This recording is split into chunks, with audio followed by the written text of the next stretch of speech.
Because have you ever seen an animal caged? Go to the zoo. Go to the zoo one day and take a look at a lion that's been caged and just look at its eyes. That lion is dead. It gets 3 squares a day, but it is dead inside. And humanity, in my opinion, strives to be free.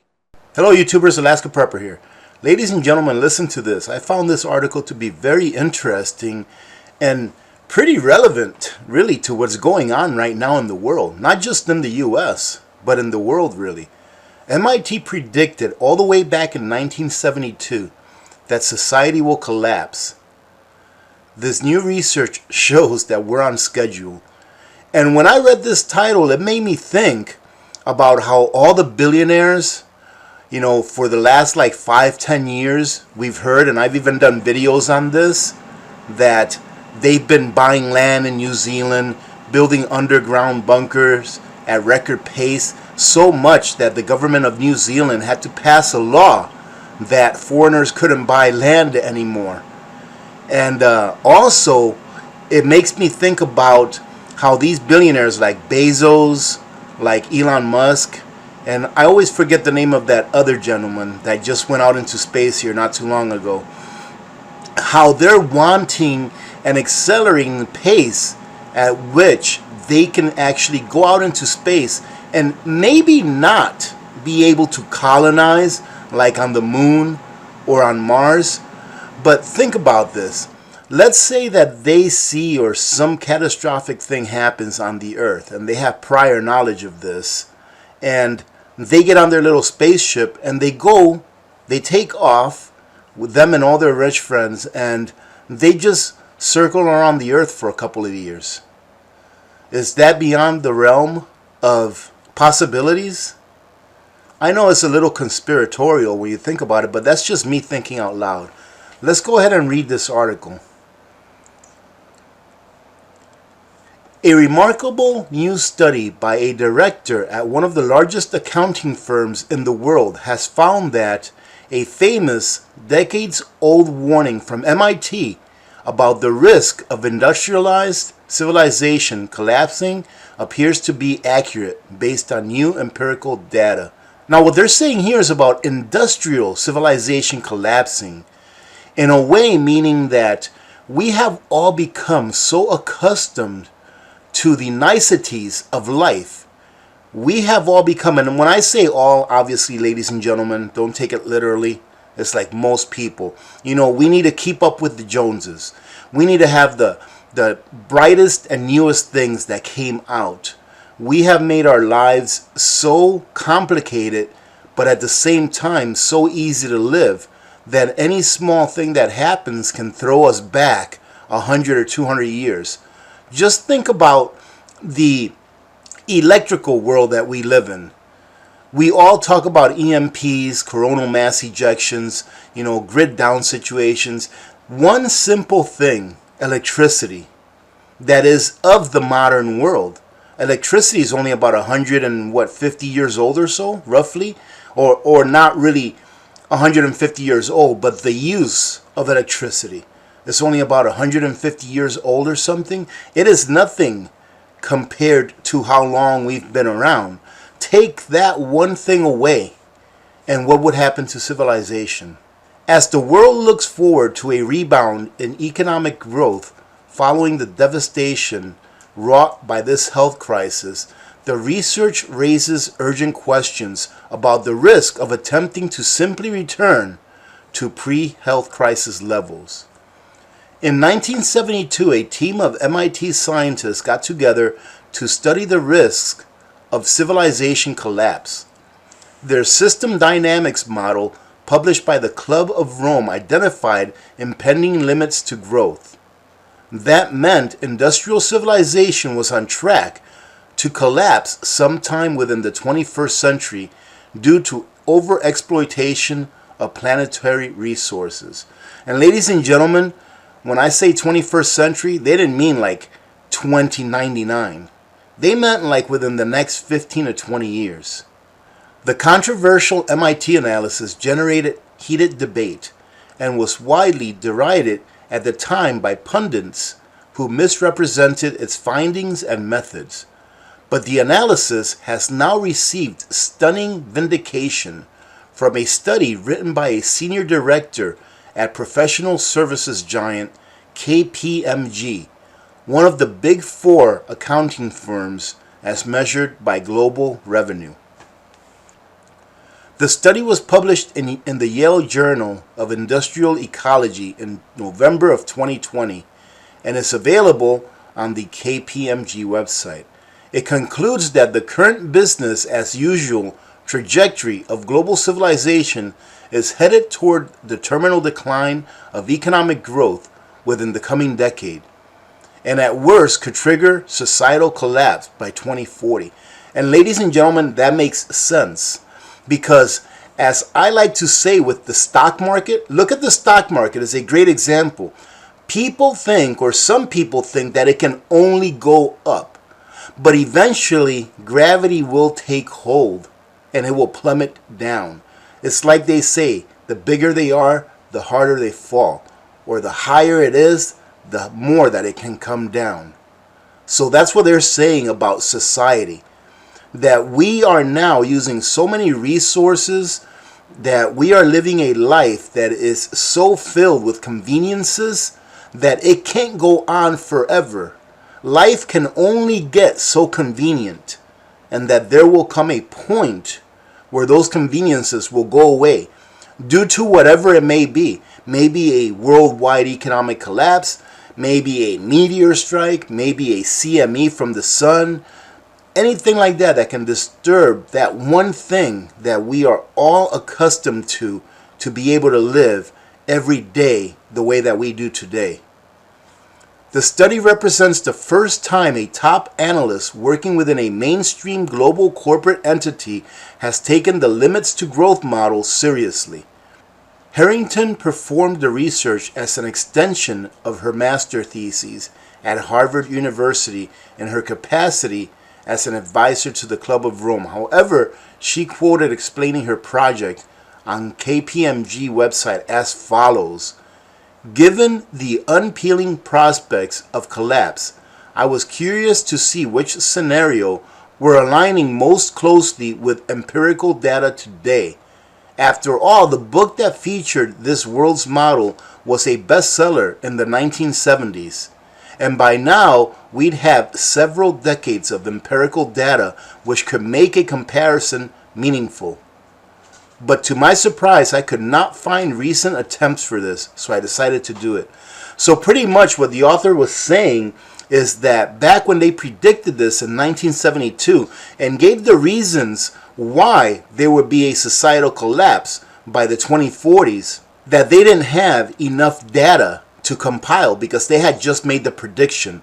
So now that we're about 50 years later, after they made this prediction, now there is data to be able to compile and to actually associate with the claim that there will be a societal collapse by the year 2040, by the year 2050. So even in 2014, when they went ahead and restudied this prediction that MIT made in 1972, we were on track. So this author here, she decided to go ahead and do it again. And let's see what she came up with.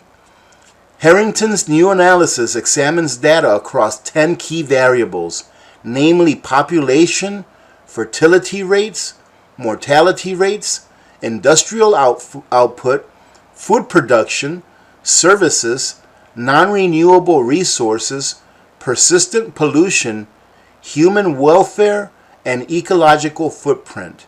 She found that the latest data most closely aligns with two particular scenarios: business as usual and comprehensive technology. In other words, she goes and calls it BAU2 and CT scenarios. So BAU2 and CT scenarios show a halt in growth within a decade or so from now. Like I said, ladies and gentlemen, you can't keep growing. You know how the gross domestic product of the United States, which is kind of like how much the U.S. produces in goods and services every year. I think last year was like, I don't know, 19 trillion, 20 trillion. They keep wanting that to go up every year. Every year they look at to see, oh yeah, we had an addition of 1.2%, 2% in GDP. You know, if we have a negative GDP year, that's considered to be a really bad thing. Well, it can't go up forever. It cannot continue to go up in a finite world, in a world of finite resources. BAU2 and CT scenarios show a halt in growth within a decade or so from now. Both scenarios thus indicate that continuing business as usual, that is, pursuing continuous growth, is not possible, even when paired with unprecedented technological development and adoption. Business as usual, as modeled by LTG, would inevitably lead to declines in industrial capital, agricultural output, and welfare levels within this century. Now, the author does not mean that humanity will cease to exist. Absolutely not, ladies and gentlemen. But rather that economic and industrial growth will stop, then decline, which will hurt the food production and standards of living. In terms of timing, the BAU2 scenario shows a steep decline to set in around 2040. And ladies and gentlemen, we are entering into that now, I do believe. Remember, as I've stated in the past, that we are on a slow train, but that train is still headed in the same direction. So maybe this is why world governments want so much to create a system where they have total control of the population, because they can see what's coming. Now, if a population is disarmed, if a population is on a digital currency that the government controls, that would be a lot easier to control an entire population when you control their money, when you control their food, when you control their security, and you pretty much tell them what they can and can't do. It's like I stated in the past as well, ladies and gentlemen, these governments, they're not stupid. They may act stupid and they may look stupid, but they have very smart people working for them. Do you really think that the government, looking at this analysis and this study by MIT, hasn't really kept this in the front burners, trying to figure out how they will be able to control the population? And they've known about this for decades. The end of growth. In the CT scenario, economic decline still sets in around this data with a range of possible negative consequences. But this does not lead to society collapse. Unfortunately, the scenario which was the least closest to fit the latest empirical data happens to be the most optimistic pathway, known as SW, or stabilized world, in which civilization follows a sustainable path and experiences the smallest declines in economic growth. And ladies and gentlemen, this is why money is so important. When you have real money within an economy, people actually have to produce labor in order to earn that money. Instead of that money, or fiat currency as we know it today, is printed out of thin air. Why is that? With the more fiat currency that is printed out of thin air, the more resources that we are unnaturally stripping from the earth at the present time, instead of stripping it from the earth as we need it, as we work for it. Think about all of the loans that people have out. Think about all of the debt that we are in. All of that debt is borrowing resources from the future so that we can use it today. You see how it all comes together? Although both the business as usual and comprehensive technology scenarios point to the coming end of economic growth in around 10 years, only by the BAU2 scenario shows a clear collapse pattern, whereas the CT suggests the possibility of future declines being relatively soft landings, at least for humanity in general. Both scenarios currently seem to align quite closely, not just with observed data, Harrington concludes in her study, indicating that the future is open. Now here it says a window of opportunity. While focusing on the pursuit of continued economic growth for its own sake will be futile, The study finds that technological progress and increased investments in public services could not just avoid the risk of collapse, but lead to a new stable and prosperous civilization operating safely within planetary boundaries. But we really have only the next decade to change course. Here, it's starting to look like MIT. When I first saw this and I saw MIT, I was wondering to myself, ladies and gentlemen, and I haven't read this article until I'm reading it with you now. When I first saw this, I was like, well, MIT, that's like a, in my opinion, they like collude with the government very closely. Now, before I even keep reading on here, to me now this is starting to sound like MIT, where they are going to go ahead and spin the propaganda on how we need to listen to our government and allow them to tell us how to live our lives. So let's go and see what happens. At this point, therefore, the data most aligns with the CT and BAU2 scenarios, which indicate a slowdown and eventual halt in growth within the next decade or so. But World 3 leaves open whether the subsequent decline will continue a collapse, the study concludes. Although the stabilized world scenario tracks least closely a deliberate trajectory change brought about by society turning toward another goal, then growth is still possible. The LTG work implies that this window of opportunity is closing fast. So the way that I read this is, so unless you go with the government narrative that we all have to have a mom and dad in government and do everything they tell us to do, then this will collapse. And within 10 years it will collapse. I don't know what to think about that, ladies and gentlemen, because in my opinion, 99% of the problems that we have today in the world is because of government. Like, for example, the population growth. You see, I like to take a look at what causes the issues that we have. And it's like I said, money printing, what it does is it allows us to strip resources from the future and use them today.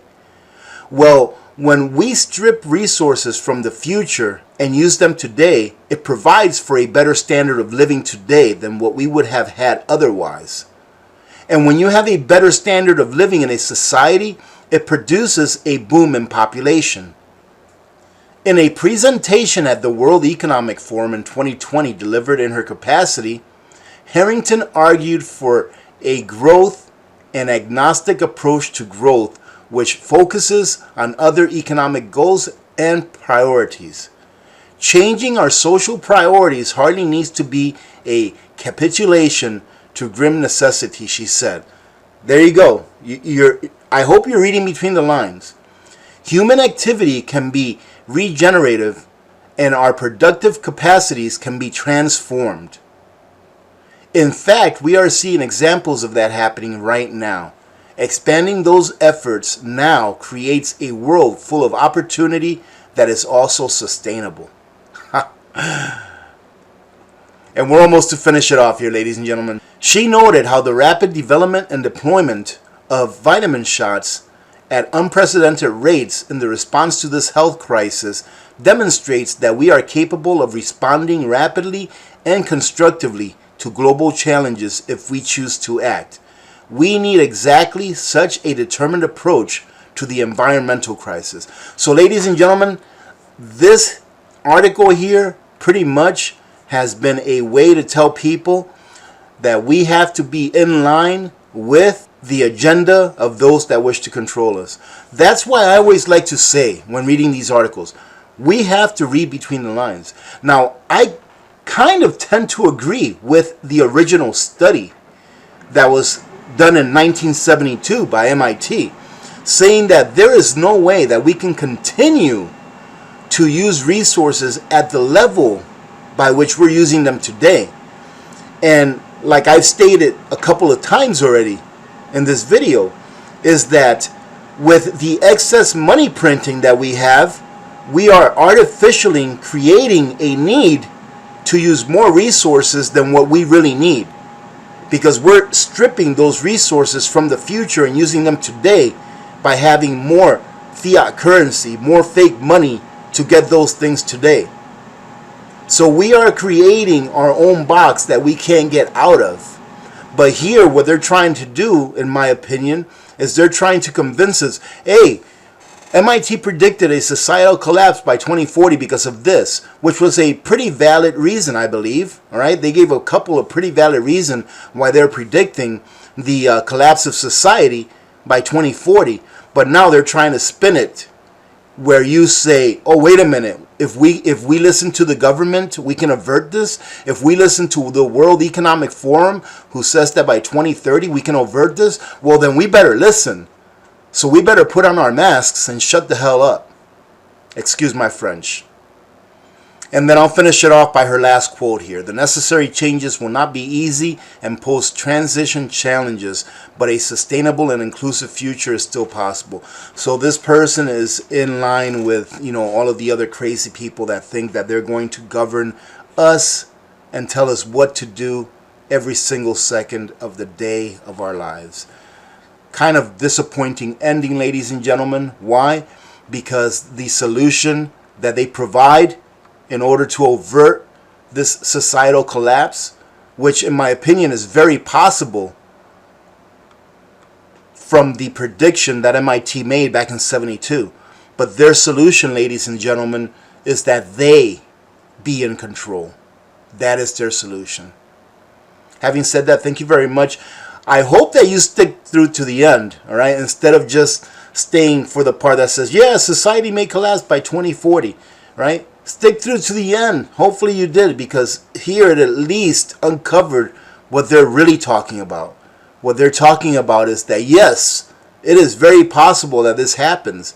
It's like that study that they did where they put mice in a box and the population continued to grow and grow and grow. And eventually the mice became so lazy that they wouldn't even eat.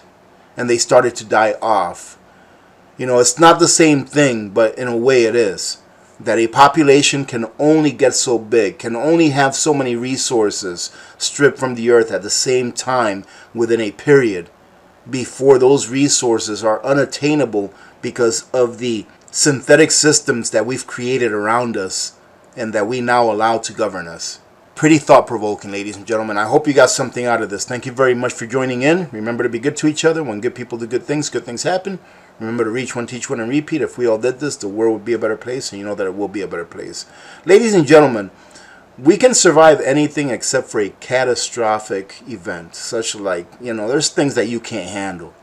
You know, let's say that the sun blows up, you know, and I'm just making stuff up. Let's say that a 50-mile meteor comes into Earth, you know, stuff like that. There's things that we can't prevent, and there's things that we cannot prepare for, right? We can only prepare for them in the spiritual realm with our faith, right? And it doesn't matter how much stuff we get. But we can solve the problems that we've created in a way that does not strip us of our sovereignty. Because have you ever seen an animal caged? Go to the zoo. Go to the zoo one day and take a look at a lion that's been caged. And just look at its eyes. That lion is dead. It gets 3 squares a day, but it is dead inside. And humanity, in my opinion, strives to be free. Many blessings to all of you and your families. I'm Alaska Prepper. I am out.